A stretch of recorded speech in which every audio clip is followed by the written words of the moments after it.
tout gamin, j'ai toujours fait ce que j'ai à faire. Je connais le bitume que les semelles de mes Nike Air.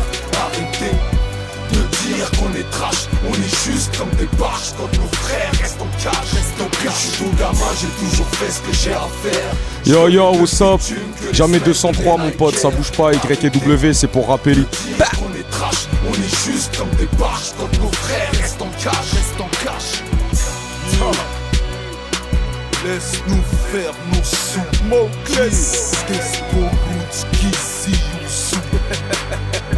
Jamais 203. Première question, pourquoi un EP avant de faire un album, tout simplement? Yoni est dans les parages. On voulait balancer quelque chose pour avant l'été. Et le gros projet entier avec 16 titres, je crois. C'est ça. Pour la rentrée. D'accord. Mais parce qu'on a un concert le 24 juin. Ouais. Au Bataclan. Et Certifié Parisien fait la première partie d'ailleurs.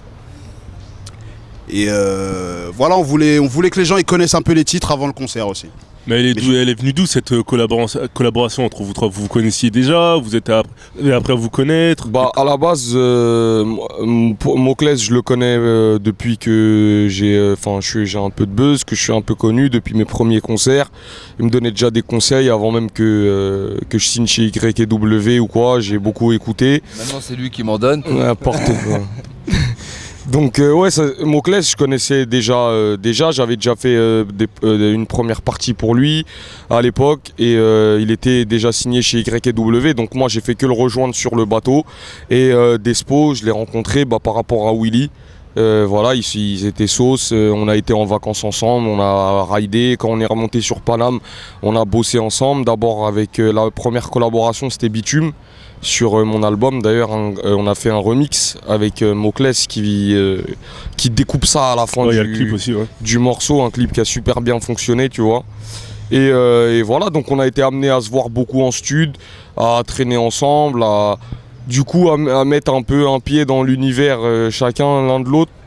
Et naturellement, on a trouvé l'idée de faire ce truc-là, quoi. Sachant que ça fait un certain temps que vous êtes en solo, mais toi, Moclès, t'as l'habitude de tout ce qui est groupe, etc. C'est pas un peu difficile de travailler en collectif, sachant que vous avez l'habitude d'être solo en studio, etc., etc. Ben non, il y a une énergie en fait, tu vois. La rencontre des trois, je pense, ça a fait créer une étincelle, une énergie, un rythme et tout. Et en plus, il y a eu Willy derrière nous, tu vois. Donc ça a facilité aussi les choses, tu vois.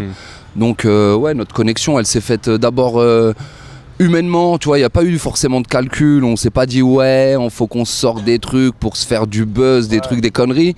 Non, on s'est dit on se voit en studio, on se voit régulièrement, à chaque fois qu'on se voit à chaque fois on se voyait en fait sans forcément se donner des rendez-vous. On se disait pas ouais allô, faut qu'on se voit, on se croisait au studio, on passait du temps, au lieu de passer du temps à rien foutre dans un studio, on s'est dit pourquoi on fait pas des morceaux à trois. Et c'est né comme ça en fait, simplement, tu vois.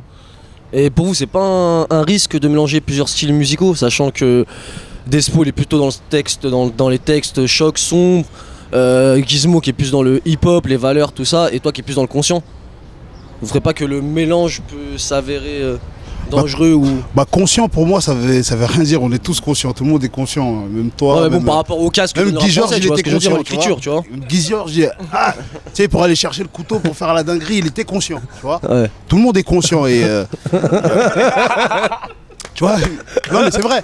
Non mais parce que y a beaucoup ce truc qui intervient où il rappe conscient. Non, Moclès c'est un rappeur complet, il est complet. Il peut rapper sur tout type d'instru, il peut faire de l'ego trip, il peut faire des thèmes. Gizmo c'est la même chose.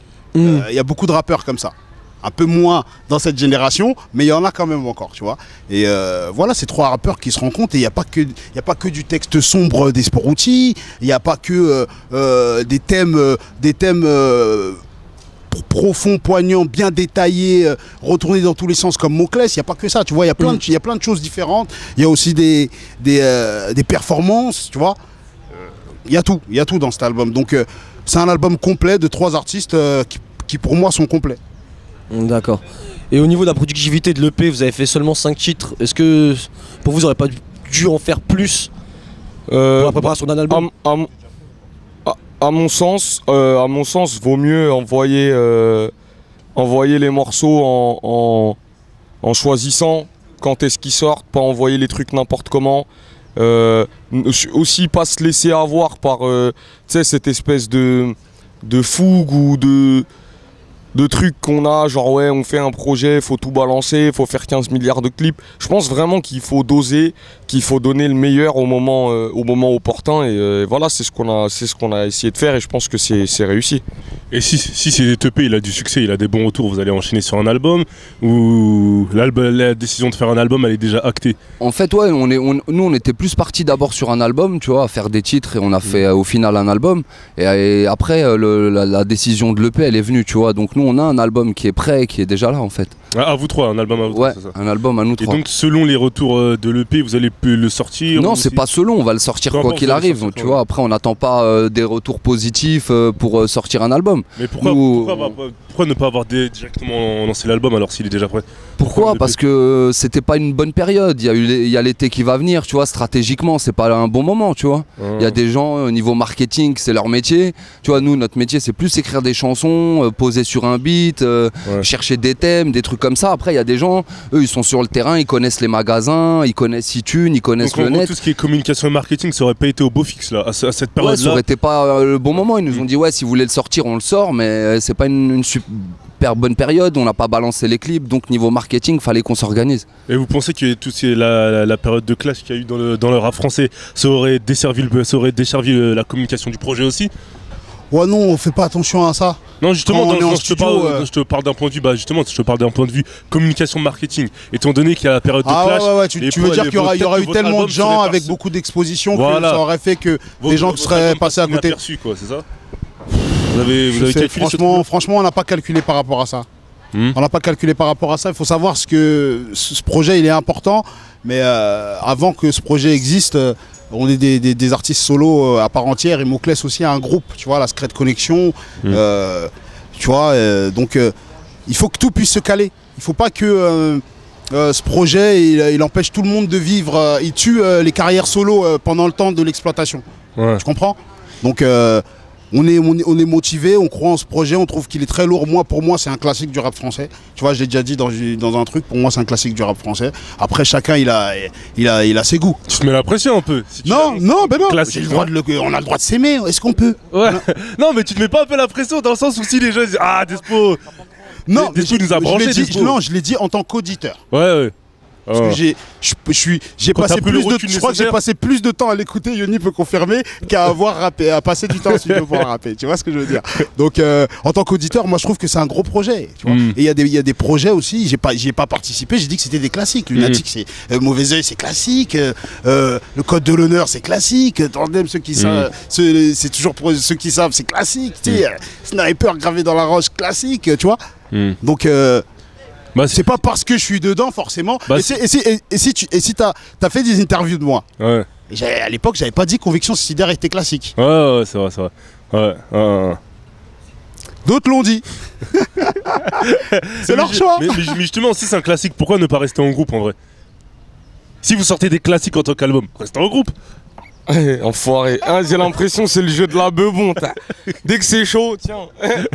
Non, en vrai, si c'est un classique, quand on reste en groupe. Non, parce que je pense que c'est une bête de combinaison qui fonctionne bien, qui peut même refonctionner.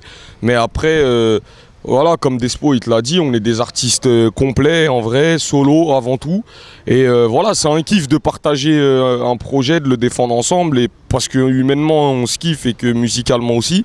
Après, faire un groupe, je pense pas que... Parce que vous pensez pas qu'il y aura un goût d'inachevé dans le sens vous êtes en studio ensemble. Ouais, mais un goût d'inachevé pour qui? Bah regarde. C'est ça aussi la question. Justement, regarde, vous êtes en studio ensemble, vous faites les morceaux ensemble, vous faites un album, c'est un classique comme dit Despo. Logiquement, vous tournez, vous remplissez des salles.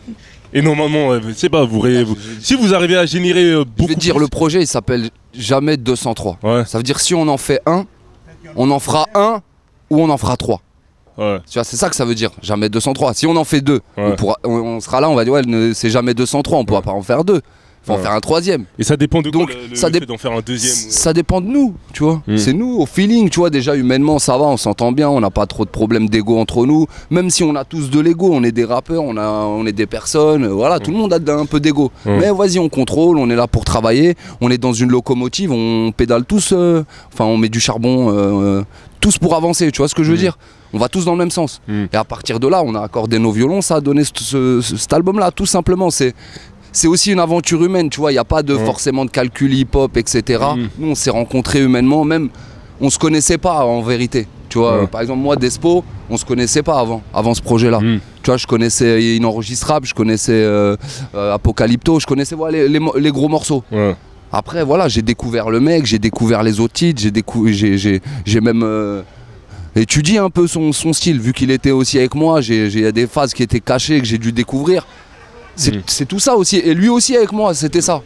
Tu vois ce que je veux dire? Donc lui aussi, il connaissait pas forcément tout ce que j'avais fait, et donc c'était une bonne découverte. Et de là, ouais, ça donne envie de travailler avec les gens, oui, ça donne envie de faire un album, de faire un morceau, 2, 3, 10, 15. En gros, vous êtes capable de nous faire du lunatique, quoi. C'est-à-dire terminer sur un classique, quoi.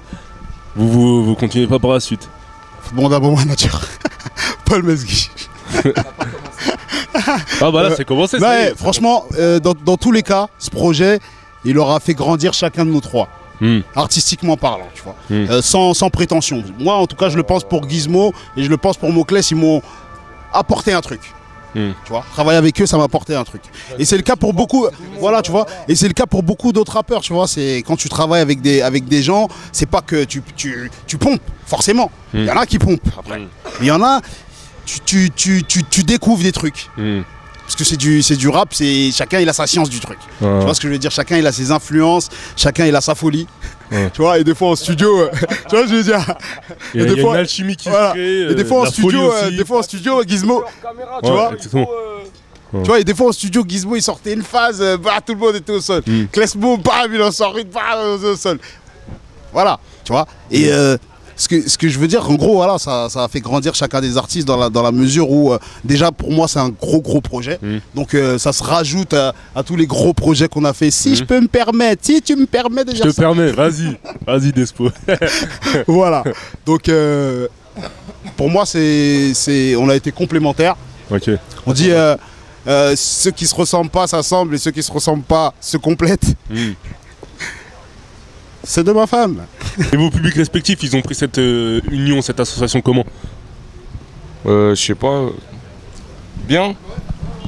Tant qu'ils n'auront pas écouté, ils comprendront pas. Il y a beaucoup de gens qui ça a surpris, tu vois. Tant qu'ils n'auront pas écouté, ils comprendront pas. Les gens, ils s'attendent, voilà, Gizmo, Nekfeu, Danny Dan, tu vois. Pour eux, c'est obligé. Pour eux, c'est plus logique, entre guillemets. On n'est pas leur esclave. Tu vois ce que je veux dire? On les aime bien, mais on a aussi le droit de faire autre chose. Et c'est surprenant, et par la surprise, moi j'ai kiffé le faire et j'ai kiffé l'écouter. Pour moi, voilà, à chaque fois que j'écoutais un titre, il y avait des titres même où je suis même pas dessus. Tu vois, où je kiffais les écouter. Il y a des titres, des fois c'est des combinaisons que Moclès, Gizmo, des fois c'est que Gizmo, Wham avec d'autres gens, tu vois, qui interviennent. Là, tu parles sur l'EP ou sur l'album là? Non, sur l'album. C'est la même chose, tu vois, c'est juste en avant-goût. Au lieu d'envoyer un single qui tourne pendant tout l'été, on envoie 5 titres. Ils vont pas se plaindre après, tu vois. Il y a de la musique quand même. C'est vrai que c'est public, mais j'ai pas forcément envie d'en parler là, tu vois. Parce que le public, il se demande. C'est un peu personnel, quoi. Moi, je fais minimum 4 ans par album. Je suis dans les temps. Donc peut-être en 2014, c'était trop tôt. Là, c'était trop tôt pour proposer la question, c'est ça? C'était trop tôt, ma gueule. Le morceau, il est assez égaux. Tu vois, c'est une punchline, histoire de dire que voilà, on est loin. Et fin de l'histoire, il y en a qui disent qu'ils sont dans un autre temps que le nôtre. Là, Despo, il est en Ligue 1. Tu peux rapper pour tout aussi. Tu peux rapper pour ça, mais aussi pour l'argent. Dans le sens, si demain ça paye plus. Mais frère, je passe 8 heures en studio, wesh. Il y a beaucoup de rappeurs qui sont en mode ah non, moi je rappe d'abord pour le message, l'argent ça vient après. T'as vu, je fais autre chose que dans ma vie. Il n'y a pas que le rap. Chacun. Est-ce que vous êtes dans je vais te dire un truc, il y a plus de rappeurs qui perdent de l'argent dans le rap que des mecs qui en gagnent. Je suis tout gamin, j'ai toujours fait ce que j'ai à faire. Je connais le bitume que les semelles de mes Nike Air. Arrêtez de dire qu'on est trash, on est juste comme des barges. Quand nos frères restent en cage, je suis tout gamin.